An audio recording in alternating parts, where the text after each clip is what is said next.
Dear students, this is Praveen Kumar Agrawal from BV Department, Rotary Institute of Management and Technology, Chandosi, welcomes you in today's lecture of Principles of Economics.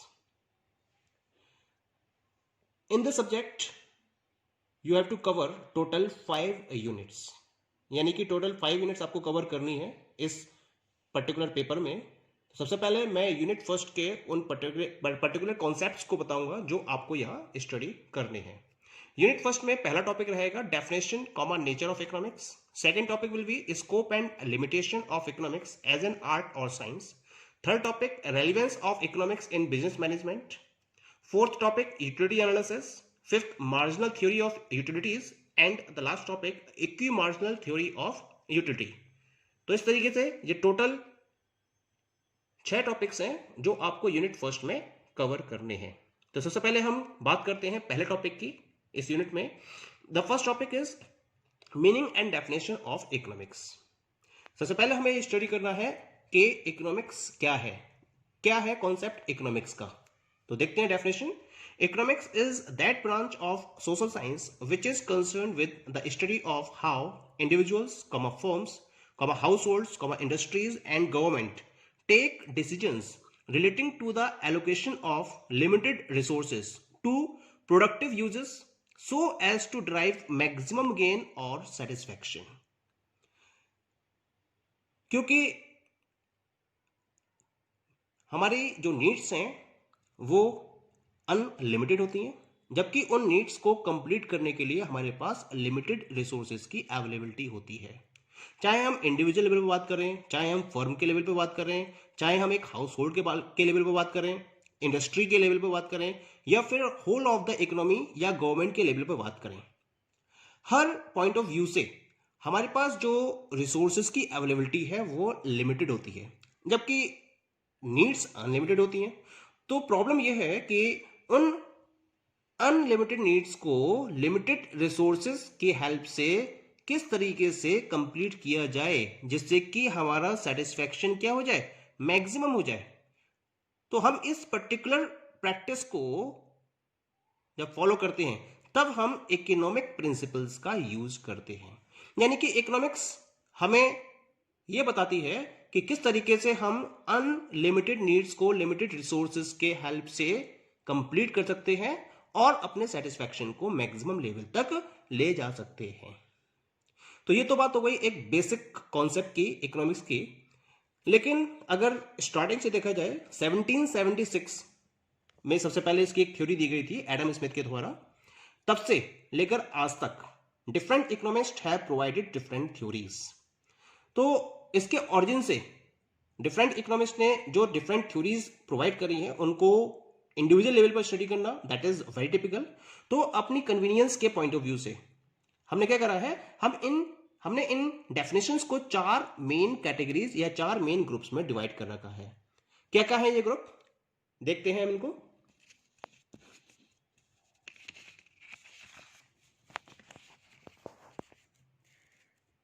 तो you are looking here that the 4 categorisation is there. The first one is wealth definition, जिसको हम Adam Smith definition के नाम से भी जानते हैं। Second category is welfare definition, which is known as Marshall's definition. Third, scarcity definition or Robbins definition, and the fourth one is the growth or modern definition known as Samuelson definition. Okay, पहले हम बात करते हैं wealth definition of economics की। In wealth definition of economics, different economists were there, just like Adam Smith, J.B. Say, J.S. Mill, Walker. इन्होंने wealth को central में consider करते हुए इकोनॉमिक्स की डेफिनेशन को प्रोवाइड किया था। हुआ क्या था, 1776 में एडम स्मिथ ने एक बुक लिखी थी जिसका टाइटल था an inquiry into the nature and causes of wealth of nations. और इन्होंने साइंस को एक सेपरेट स्टेटस प्रोवाइड किया था। इसी वजह से एडम स्मिथ को हम फादर ऑफ इकोनॉमिक्स भी कहते हैं। क्या कहा था फादर ऑफ इकोनॉमिक्स, यानी कि एडम स्मिथ ने कहा था कि economics is defined as a science which studies production and consumption of wealth. यानी कि इन्होंने वेल्थ को सेंटर में रखा और वेल्थ को सेंटर में रखते हुए इकोनॉमिक्स को डिफाइन किया था। इन्होंने बताया कि इकोनॉमिक्स वो साइंस है जो वेल्थ के प्रोडक्शन और कंजम्पशन को स्टडी करती है, यानी कि किस तरीके से वेल्थ को प्रोड्यूस किया जा सकता है और किस तरीके से उसको कंज्यूम किया जा सकता है, इसको ही स्टडी करना इकोनॉमिक्स कहलाता है। तो point is clear. Economics is defined as a science which studies production and consumption of wealth. इसका मतलब यह हुआ कि wealth has been given the central and prime place in this definition। ये बात मैं पहले भी बता रहा था आपको कि वेल्थ को सेंट्रल और प्राइम प्लेस दिया गया था और उसके अराउंड ही इकोनॉमिक्स की डेफिनेशन को कंप्लीट किया गया था बाय एडम स्मिथ। ये तो बात हो गई एडम स्मिथ की, क्योंकि उन्होंने केवल वेल्थ पर ही फोकस किया था, बाकी फैक्टर्स को उन्होंने इग्नोर कर दिया था। तो काफी क्रिटिसाइज हुई थी इनकी डेफिनेशन, और क्रिटिसाइज होने के बाद नेक्स्ट टाइम में मार्शल ने एक नई डेफिनेशन प्रोवाइड करी थी जिसको हम नाम देते हैं वेलफेयर डेफिनेशन ऑफ इकोनॉमिक्स। तो क्या है welfare definition of economics? Late us see it. So this is welfare definition of economics. Professor Marshall raised the status and standard of economist by providing the new definition of economics in his famous book Principles of Economics. क्योंकि Adam Smith की definition को बहुत ज्यादा criticise किया था, जिसकी वजह से इकोनॉमिक्स में ह्यूमंस का इंटरेस्ट बहुत कम होने लगा था। तो इस इंटरेस्ट को रेज करने के लिए और इकोनॉमिस्ट के स्टेटस को इंक्रीज करने के लिए मार्शल ने एक नई डेफिनेशन प्रोवाइड की थी और एक बुक उन्होंने राइट करी थी और उसका नाम था बुक का प्रिंसिपल्स ऑफ इकोनॉमिक्स। क्या कहा था उन्होंने अपनी इस बुक में इकोनॉमिक्स के बारे में? Late us see the definition. Economics is the study of Mankind in the ordinary business of life. It examines that part of individual and social action which is most closely connected with the attainment and with the use of material requisites of well-being। Marshall ने अपनी इस definition में human welfare को central theme में रखा था। इन्होंने बताया कि हम ऑर्डिनरी बिजनेस ऑफ लाइफ में ह्यूमन के वेलफेयर को लेकर जो स्टडी करते हैं उसको इकोनॉमिक्स का नाम दिया जाता है। ये एग्जामिन करती है कि इंडिविजुअल और सोशल लेवल पर ह्यूमंस किन पर्टिकुलर एक्शंस को फॉलो करते हैं और किस तरीके से अपने वेल बीइंग के लिए वो डिफरेंट टाइप की एक्टिविटीज को फॉलो करते हैं, उसको स्टडी करना ही इकोनॉमिक्स कहलाता है। ये कहना था मार्शल का। तो क्या क्या फीचर्स थे इस डेफिनेशन के? Late us see the main features of this definition. The first one is economics is the social science that studies the economic activities of a social man. यहां पर जो मैन था उसको सोशल मैन का नाम दिया गया था क्योंकि हम एक सोसाइटी से बिलोंग करते हैं और सोसाइटी में रहते हुए हम डिफरेंट टाइप की नीड्स को कंप्लीट करना चाहते हैं। तो इसी वजह से उन्होंने एक ह्यूमन को सोशल मैन का नाम दिया। तो यहां जो इकोनॉमिक्स है वो सोशल मैन की इकोनॉमिक एक्टिविटीज के बारे में स्टडी करती है। इकोनॉमिक एक्टिविटीज का मतलब क्या होता है? जो एक्टिविटीज प्रॉफिट को अर्न करने के पॉइंट ऑफ व्यू से फॉलो की जाती हैं वो एक्टिविटीज इकोनॉमिक एक्टिविटीज कहलाती हैं। दूसरा फीचर क्या था इस डेफिनेशन का? यहां वेल्थ को एक रिसोर्स की तरह यूज किया गया था और जो उसकी नीड है यानी कि एंड यानी कि अनलिमिटेड नीड्स, वो क्या था इसका ना? वो था ह्यूमन वेलफेयर। यानी कि वेल्थ का जो हम यूज कर रहे हैं वो ह्यूमन वेलफेयर के लिए यूज कर रहे हैं। It means that wealth is for human, human is not for wealth. ये मतलब हुआ है इसका। Third point is the central point of study of economics is man's material welfare. यहां जो मेन सेंट्रल पॉइंट था स्टडी का वो था ह्यूमंस का material welfare. So this is all about the welfare definition of economics by professor Marshall. Now move to the third category. This third category is the scarcity definition of economics. ये जो definition है scarcity की, इसको Robins ने provide किया था। He was the very famous economist जिन्होंने scarcity को सेंट्रल पॉइंट बनाया था अपनी इस स्टडी में। क्या कहा था रॉबिन्स ने? Let us see. Economics is the science which studies human behavior as a relationship between ends and scarce means which have alternative uses। यानी कि रॉबिन्स ने अपनी इस डेफिनेशन में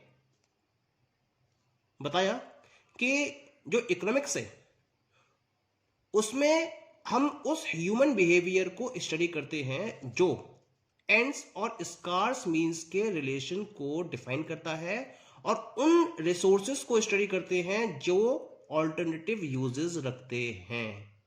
इसका मतलब यह हुआ कि इस डेफिनेशन में 3 पर्टिकुलर फैक्ट्स इंक्लूडेड है। कौन कौन से फैक्ट्स हैं वो? The first fact is ends, this is. Second fact is scarce means, and the third fact is alternative uses of scarce means. Ends, unlimited human wants. It means that humans की wants unlimited हैं। एक complete हुई, दूसरी realise हो गई, दूसरी complete हुई, तीसरी रियलाइज हो गई, तीसरी कंप्लीट हुई, चौथी रियलाइज हो गई, एंड सो ऑन। कभी भी नीड्स कंप्लीट नहीं होती हैं। Second fact is scarce means. Scarce का मतलब होता है लिमिटेड और मीन्स का मतलब होता है रिसोर्सेस, यानी कि हमारे पास अपनी नीड्स को कंप्लीट करने के लिए जो भी रिसोर्सेज अवेलेबल है वो लिमिटेड क्वांटिटी में अवेलेबल है। Okay, and the third point is alternative uses of scarce means. और जो भी हमारे पास मीन्स या रिसोर्सेज अवेलेबल हैं उनके ऑल्टरनेटिव यूजेस पॉसिबल है। For example, just take the example of mustard oil. सरसों के तेल की बात करते हैं तो मस्टर्ड ऑयल को हम डिफरेंट वे में यूज कर सकते हैं। हम लाइटनिंग के पर्पज से यूज कर सकते हैं, हेयर ऑयल की तरह यूज कर सकते हैं, कुकिंग ऑयल की तरह यूज कर सकते हैं। बहुत सारे यूजेस हैं। अगर उसका एक ही यूज होता तो कोई भी इकोनॉमिक प्रॉब्लम नहीं होती। इसी तरह से अगर नीड्स लिमिटेड होती तो भी कोई इकोनॉमिक प्रॉब्लम नहीं होती। अगर रिसोर्सेज अनलिमिटेड होते तो भी कोई इकोनॉमिक प्रॉब्लम नहीं होती, क्योंकि कंडीशंस लगी हुई है सबके साथ में। तो इन कंडीशंस को फॉलो करते हुए जब हम ह्यूमन बिहेवियर को स्टडी करते हैं तो उसको इकोनॉमिक्स का नाम दिया जाता है। ये कहना था प्रोफेसर रॉबिन्स का। ओके, इसका मतलब ये हुआ कि Robins definition is based on the concept of scarcity and the allocation of resources. तो कुल मिला के रॉबिन्स की जो डेफिनेशन है वो स्कार्सिटी और रिसोर्सेस के एलोकेशन पर डिपेंडेंट है। So clear this definition. Now move to the last definition. This is the modern definition of economics. इसको हम ग्रोथ डेफिनेशन का भी नाम देते हैं। ये डेफिनेशन प्रोफेसर सैमुअल्सन ने प्रोवाइड करी थी, क्योंकि उन्होंने बाकी सारी डेफिनेशंस की जो भी क्रिटिसिज्म थी उनको अवॉइड करते हुए इस डेफिनेशन को प्रोवाइड किया था। इसी वजह से ये बेस्ट डेफिनेशन कही जाती है इकोनॉमिक्स के रिगार्डिंग। इसमें ह्यूमन वेलफेयर, रिसोर्सेज की स्कार्सिटी, डिस्ट्रीब्यूशन, गुड्स का production, each and every aspect has been covered, जिसका मेन पर्पज होता है किसी भी कंट्री की ग्रोथ और डेवलपमेंट को पॉसिबल करना। उन सारे टॉपिक्स को इस पर्टिकुलर डेफिनेशन में कवर किया गया है। क्या है डेफिनेशन? पहले हम ये डेफिनेशन देख लेते हैं। Economics is the study of how man and society choose with or without the use of money to employ scarce productive resources which could have alternative uses to provide and produce various commodities over time and distribute them for consumption now and in the future among various people and group of society. So this definition is lengthy but it has covered all the aspect, यानी कि इसने सारे aspect cover कर लिए। कुल मिला के क्या कहना था प्रोफेसर सैमुअल्सन का? इकोनॉमिक्स ये स्टडी करती है कि किस तरीके से मैन एंड सोसाइटी चूज करते हैं मनी के साथ में या बिना मनी के अपने रिसोर्सेस जो कि स्कार्स हैं, लिमिटेड हैं, अपने प्रोडक्टिव रिसोर्सेज जो कि स्कार्स हैं उनको यूज करते हैं और उनके ऑल्टरनेटिव यूज भी पॉसिबल हैं। किस पर्पस से यूज करते हैं? To produce various commodities over time, यानी कि हमें डिफरेंट टाइप की कमोडिटीज को प्रोड्यूस करना होता है। तो डिफरेंट टाइप की कमोडिटीज को प्रोड्यूस किया जाता है और उनको डिस्ट्रीब्यूट किया जाता है। किस पर्पज से? कंजम्पशन के पर्पज से आज की डेट में और फ्यूचर डेट में among various people and group of society. तो जब हम इन सारे पर्टिकुलर एस्पेक्ट को कवर करते हुए ह्यूमन बिहेवियर को स्टडी करते हैं तो हम उसको किसका नाम देते हैं? इकोनॉमिक्स का नाम देते हैं। Okay, so this is about the growth definition of economics. Clear? Thank you.